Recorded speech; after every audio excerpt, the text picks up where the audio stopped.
నమస్తే, welcome to our channel. నేను సిరి. EC notification కి ముందే జగన్ సర్కార్ కి చుక్కెదురైందా అంటే అవునని అనిపిస్తుంది. అయితే ఈ అంశాన్ని మనకి క్లుప్తంగా వివరించడానికి మనతో పాటు ఉన్నారు ప్రముఖ సీనియర్ జర్నలిస్ట్ డివిఎస్ గారు. నమస్కారం సార్. నమస్తే.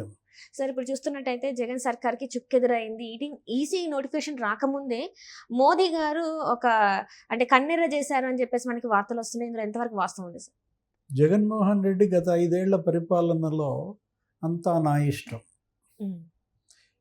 అంతా నా ఇష్టం అనే ఒక పెడసరపు ధోరణి, ఒక అహంభావ ధోరణి, వ్యవస్థలవి తన ముందు బలాదూర్, తనను అడ్డగించే శక్తి కానీ తనను ఆపేటటువంటి హక్కు కానీ అధికారం కానీ ఎవరికీ లేవు అన్న తలబిరుసుతనంతో ఏ విధంగా 5 ఏళ్ళు ఆంధ్రప్రదేశ్లో పరిపాలన జరుగుతుందో చూసాం.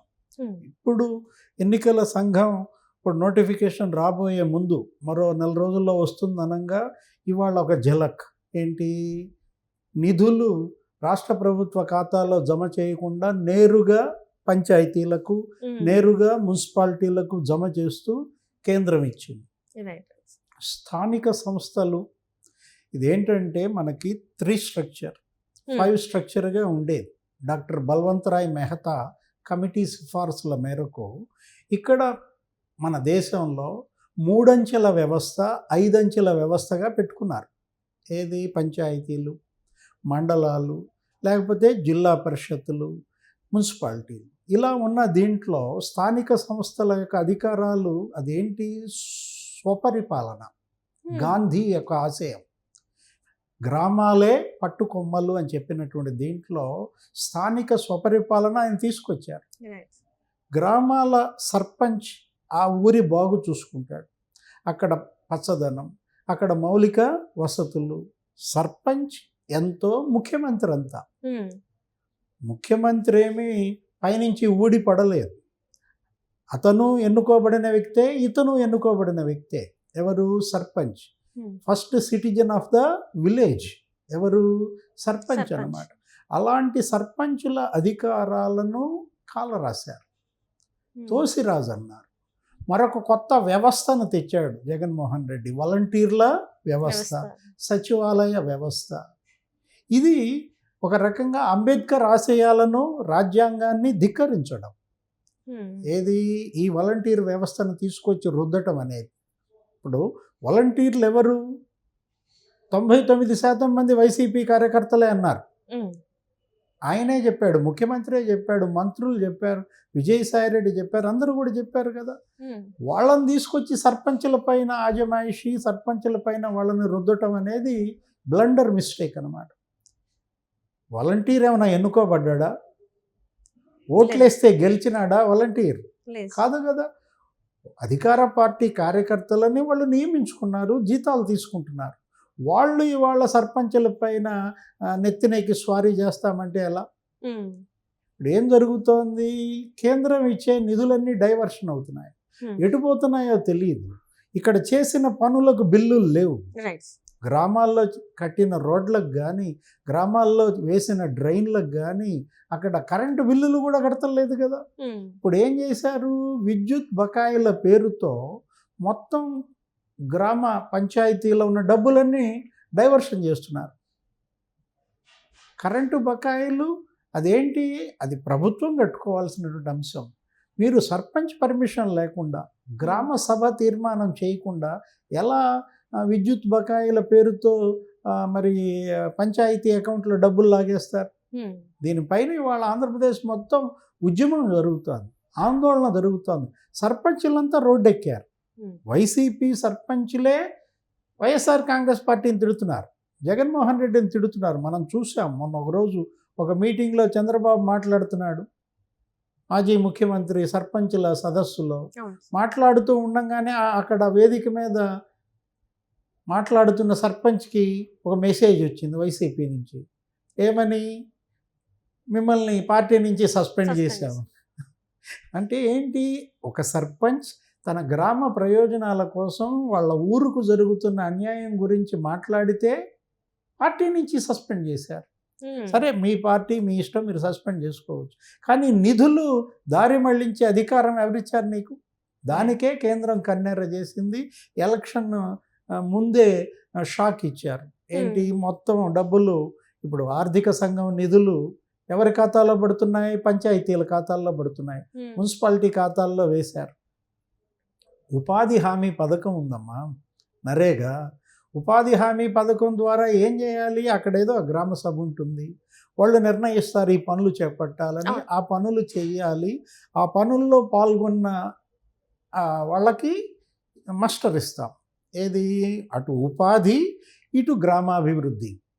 ఇది కదా నరేగా యొక్క గొప్పదనం. ఊళ్ళో ప్రజలకి, కూలీలకు ఉపాధి కల్పించాలి. వాళ్ళ యొక్క శ్రమశక్తితో ఆ ఊరు బాగుపడాలి, అభివృద్ధి జరగాలి, ఒక రోడ్డు వేయాలి. అలాంటిది ఏం చేశారు? దగ్గర దగ్గర ఉపాధి హామీ పథకం పనులే నీకు 8,900 కోట్లు దారి మళ్లించారు. 8,900 కోట్లు కేంద్రం ఇచ్చిన డబ్బు.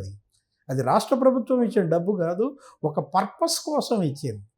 ఏంటి? కొంతమందికి ఉపాధి, మళ్ళా ఊరు అభివృద్ధి కోసం ఇచ్చిన నిధులు ఇతను మరి డైవర్షన్ చేసి ఆ బటన్ నొక్కటమా, ఎటు వాడుతున్నాడు, స్వాహా చేస్తున్నాడా, ఏం చేస్తున్నాడు? ఇది వాళ్ళ కేంద్రం కన్నెరకు కారణం అన్నమాట. ఈ పని కేంద్రం మొదటే చేసుంటే ఈ పరిస్థితి వచ్చేది కాదు. ఎందుకు చేయలేదంటే సార్, అంటే ఇప్పుడు ఎప్పుడు చూసినా కూడా మోదీ గారిని చాలా అనేక సార్లు కలిశారు. జగన్ గారు వెళ్ళి అక్కడ కలవడం, ఢిల్లీలో కలవడం, అపాయింట్మెంట్లు తీసుకోవడం, కలవడం, కానీ ఏ ఒక్క రోజు కూడా మాట్లాడలేదు. కానీ ఇప్పుడు ఎలక్షన్స్ ఒక నెల ముందు మాత్రం ఇప్పుడు అన్ని నిధులన్నీ ఏం చేశారు అంటే సొంత పనులకు వాడుకున్నారని చెప్పేసి ఇప్పుడు కన్నెర చేస్తే దీనివల్ల ఫలితం ఉంటుందంటారా? చేతులు కాలేక ఆకులు పట్టుకున్నట్టు అయింది. ఇప్పుడు ఆ నిధులు తిరిగి రావు, ఇప్పుడు పాడైపోయిన రోడ్లు బాగు కావు, పెండింగ్ బిల్స్ ఇవ్వక కాంట్రాక్టర్ల ఆత్మహత్యలు మనం చూసాం. ఆంధ్రప్రదేశ్లో పెండింగ్ బిల్లులే 2 లక్షల కోట్లు ఉన్నాయి. రీసెంట్ కూడా అక్కడ ఆత్మహత్య ప్రయత్నం అయితే చేశారు, బిల్లులు రావట్లేదని చెప్పేసి.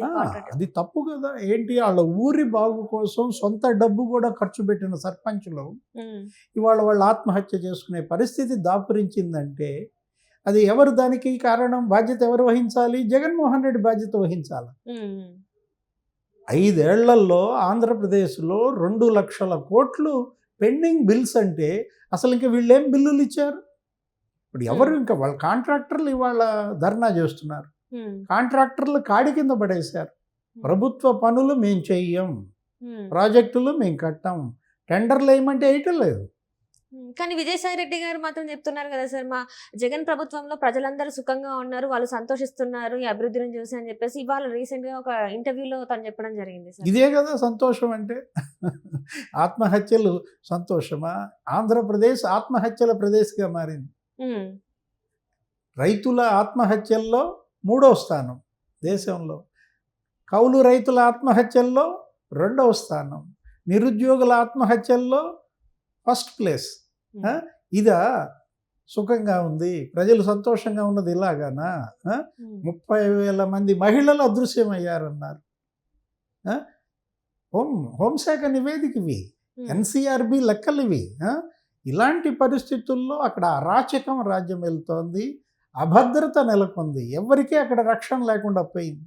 మార్కెట్కి వెళ్ళినటువంటి ఆడపిల్ల వెనక్కి తిరిగి వస్తుందన్న పరిస్థితి లేదు, స్కూల్కి వెళ్ళినటువంటి బాలిక క్షేమంగా తిరిగి వస్తుందన్న పరిస్థితి లేదు.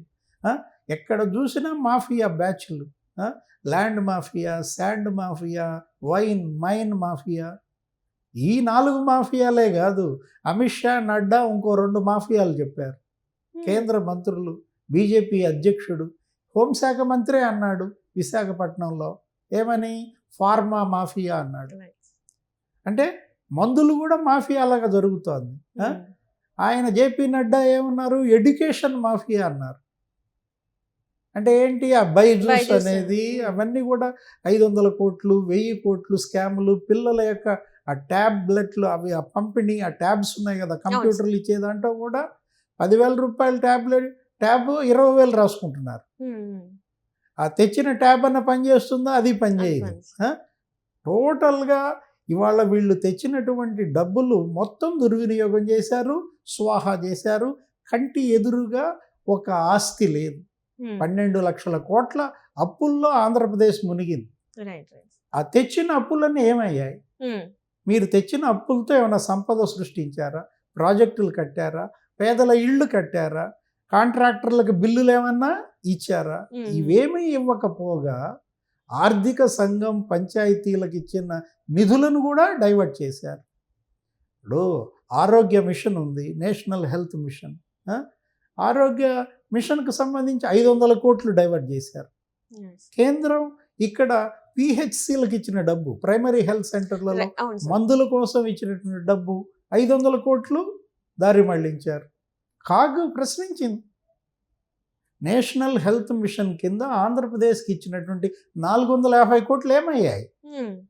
ప్రతి స్కీము ఇవాళ కేంద్రం ద్వారానే కదా జరుగుతోంది.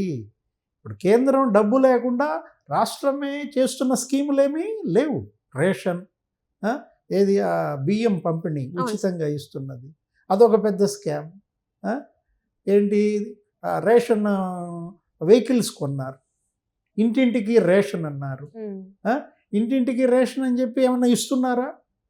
లేదు. అక్కడెక్కడో ఒక చోట వెహికల్ ఆపుతారు, అక్కడ నెట్ రాదు, వాళ్ళంతా అక్కడికి వచ్చే తీసుకోవాలంటారు. అదే పని డిపోకి వెళ్ళి చేస్తారు కదా, చౌక డిపోలకి వెళ్ళి తీసుకునేవాళ్ళు చక్కగా. వీళ్ళ జీతాలు దండగా, ఆ వెహికల్స్ దండగా. కేంద్ర నిధులు ఎలా పక్కదారి పట్టాయి, ఎలా దుర్వినియోగం అయ్యాయి, నిరర్ధక ఆస్తులు సృష్టించారు, నాన్ పెర్ఫార్మింగ్ అసెట్స్. ఇవన్నీ కూడా ఏంటి, వాలంటీర్ వ్యవస్థ పెట్టావు. వాలంటీర్ వ్యవస్థ లేకముందు ఇవేమీ జరగలేదా? పింఛన్లు ఇవ్వలేదా? రేషన్ ఇవ్వలేదా? వాలంటీర్లు రావటం వల్ల అదనంగా ఏమొచ్చింది ఆస్తి? అంటే ఇంటి దగ్గరికి వెళ్ళి వృద్ధులకి పెన్షన్కి అవన్నీ సరుకులు కానీ ఇవ్వడం, వాళ్ళ లైన్లలో నిల్చోకుండా వీళ్ళే వెళ్ళి ఇచ్చారు. కమిషన్లు తీసుకోవటమా? వాళ్ళకి ఇచ్చిన పెన్షన్లో నాకెంత? వాళ్ళను వేధిస్తున్నారు కదా. ఇప్పుడు వాలంటీర్ల మీద అదే కదా నింద. ఏది, వాళ్ళు అక్కడ ఉన్నటువంటి అందరి ఆజా తెలుసుకుంటున్నారని, అక్కడ ఉన్నటువంటి అనాథ మహిళలు, ఒంటరి మహిళల మీద కన్నేస్తున్నారని. అయ్యే కదా 30,000 మహిళల మిస్సింగ్ ఎలా జరిగింది అనే కదా పవన్ కళ్యాణ్ వాలంటీర్ల మీద మాట్లాడితే ఆయన మీద కేసు పెట్టారు. ఈ వాలంటీర్ వ్యవస్థ లేకముందు సుభిక్షంగా సురక్షంగా ఉంది. అలాంటిది వీళ్ళని తీసుకొచ్చి ఈ 5 ఏళ్లలో వీళ్ళకి 10,000 కోట్లు జీతాలు ఇచ్చారు. ఈ 10,000 కోట్లతో ఇంకెన్ని కుటుంబాలకి మంచి జరిగేది? ఎన్ని అన్నా క్యాంటీన్లు పెట్టే పని, ఉచితంగా భోజనం పెట్టే పని, అందరికీ కూడా రేషన్ ఇచ్చే పని, కందిపప్పు ఇవ్వటల్లా, షుగర్ ఇవ్వటల్లా, ఇవన్నీ ఇచ్చే పని కదా ఈ వాలంటీర్లకు ఇచ్చే జీతాలతో. నిరర్ధక ఆస్తులు ఎలా పెంచాడు, ఎలా 1000 కోట్లు దిగమింగారు, అది ఇవాళ కేంద్రం కన్నెర్రకు కారణం. Right sir.